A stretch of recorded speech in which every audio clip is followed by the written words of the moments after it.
Hi there, my name is Kronenberg and welcome to my channel. This is a film review of The Hound of the Baskervilles.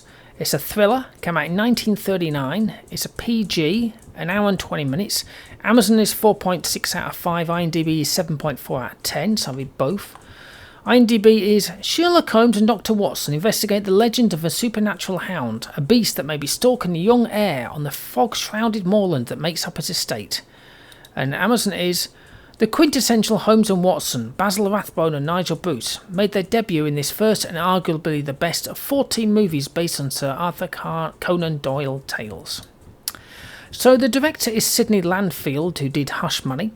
Producer is Gene Markey, M-A-R-K-E-Y. Well, he was the associate producer. There was no producer. He did White Hunter. Music, there's 4 of them, believe it or not. We have David Buttolph, Buttolph, who did Moss Rose. Charles Maxwell, who did Calm Yourself. Cyril J. Mockridge, who did Margie, the series. And David Raksin, R-A-K-S-I-N, who did The Day After. So the cast, well, we have Basil Rathbone, who was Sherlock Holmes, who was in Captain Blood. Nigel Bruce, who was Dr. Watson, who was in Rebecca. Wendy Barry, who was Beryl Stapleton, who was in The Gay Falcon. Morton Lowry, who was John Stapleton, who was in Tarzan Finds a Son. Lionel Atwill, who was James Mortimer, the Doctor, who was in Dr. X. And Richard Green, who was Sir Henry Baskerville, who was in The Desert Hawks. Hawk, even. And it was actually filmed in California, and I was kind of like confused, but then I realised they were at war. It's like, yeah, I don't think doing a film at 1939 would have been a good scene, considering that we were at war with Germany. Now, it's in the original novel and the later film versions, the butler is named Barrymore. In this version, the butler was renamed Barry Mann, since the famous Barrymore family were still acting in films at the time. So, it was kind of a request in a way. I literally just recorded a game review of a Sherlock Holmes film. I can't remember what the hell it was called. And, as in where it came from. And then somebody said, why don't you, if you like Basil Rathbone so much, because that's what I talked about a lot, says, why don't you do some of his films? Well, I am. I'm going to do the whole entire lot. So this is the first one. I've got the box set right here. 1 second. Oi! Dog scratching as usual. Come here. Stop your scratching. I can hear you over here, you little turd. So it's the first film of the 14. Like I say, I have the entire box set. It's here next to me. Music on the credits is orchestral, trumpets mainly, obviously because it's the 30s, well, early 40s. I'll be there in a minute, dude. With a bit of wording.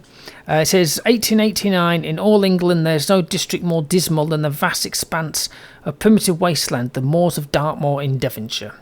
Well, I've never been there, but I'm pretty sure it's pretty crappy. Now, it starts with this dude running across the moor. He falls dead into some leaves. There's a guy nearby that kind of looks like a werewolf, as in hair and beard. He tries to nick his watch. And then we get the old style scream from a woman, the ones that pierce your eardrums.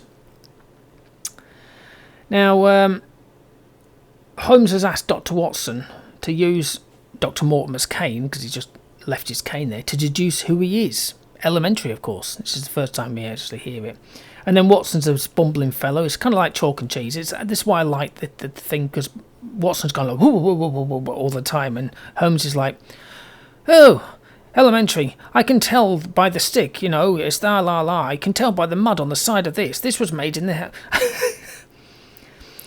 Anyway, so about 50 feet from when the guy died were footprints of a large hound, according to the doctor. But 50 feet is quite a way away. It could have been somebody walking their dog.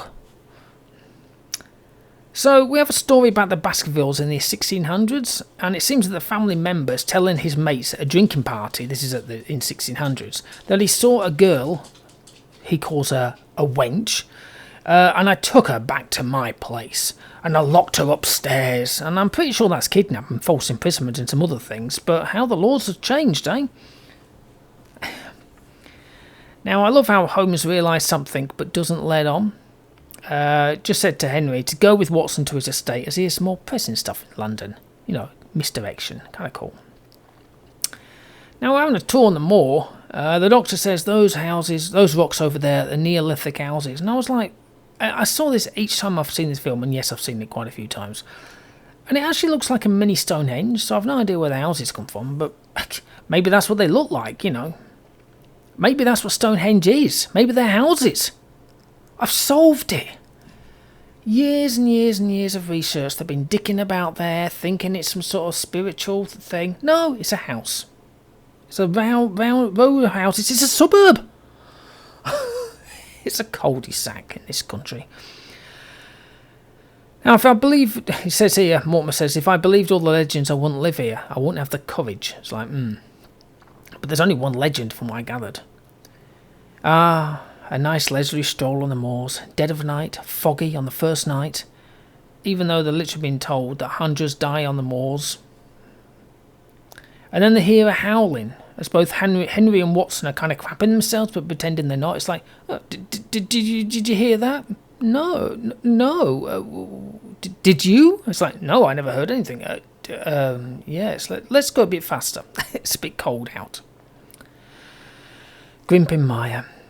Curious, actually, what it actually looks like in real life. Anyway, Henry's met Miss Stapleton, Beryl. She says you can go anywhere you want, anywhere interesting. And he says, looking up at her, I find this place very interesting all of a sudden. I was like, bloody hell, get a room. So Franklin is the... who's Franklin? I wrote his name down, but I don't know who he is. Franklin was... well, he's Franklin. Just some dude. So accused Sir Stapleton, who was... what's his name? John. A body snatching, apparently.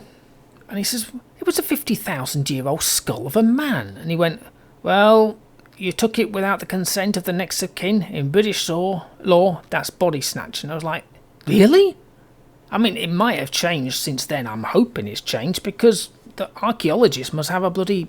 I mean, think about it. We see it all the time in archaeology stuff if you watch it on TV and they go, yes, we've just unearthed this skeleton.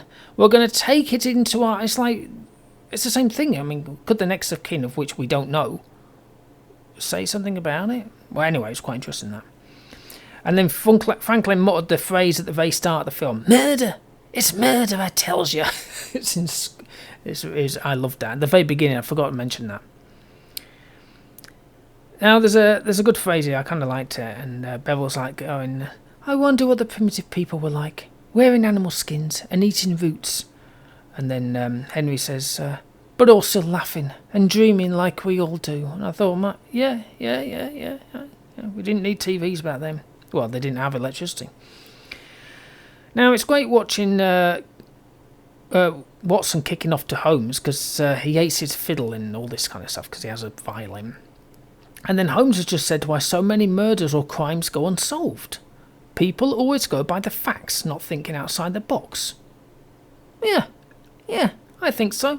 We've watched it many times. They go, well, it's obvious that the person who killed him was this. And then they find out he didn't. And then they're like, yeah, we don't actually know who it is now. It's like, great, thanks. Thanks for that, police officer. That's if you can find them, of course. In this country, it's a virtual miracle.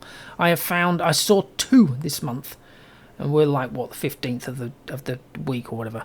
And as usual, one in the lay-by. And the other one was going home for his lunch. What a fast mover. So Henry, like I say, he's gone to his family home. This is a week or so later because Watson's still there. And I'm not exactly sure how long it was. But afterwards he met Beryl. Then he got engaged. And now he's sent off to Canada to get married. This is, I'm assuming, all within the first 3 or 4 weeks. I mean, that's pretty good. It can't be to do with the family estate. Now, the scene with the Hound and Henry's pretty good. Now, sure, from a distance, you can see it's not him. But then they do a close-up and he's actually getting mauled by a hound. It's quite interesting. Nowadays, it'll be some sort of stuntman or something. But anyway, it's a great ending. Excellent start to the film list and iconic, of course. I've given it a 4. I've given it a 9. It's one of my favourite films. There is a couple of others that I really like in there, which you will get to hear when I get to them. Anyway, hopefully you've enjoyed watching and listening to this film review of The Hound of the Baskervilles. Please subscribe to my channel. I've got plenty of the film reviews. I will have a lot more Sherlock Holmes, obviously, over time. So if you like that, then be prepared. I've got another 13 to watch. That's just of these. I might add some others in there eventually. I don't know. Anyway, thank you for watching and goodbye.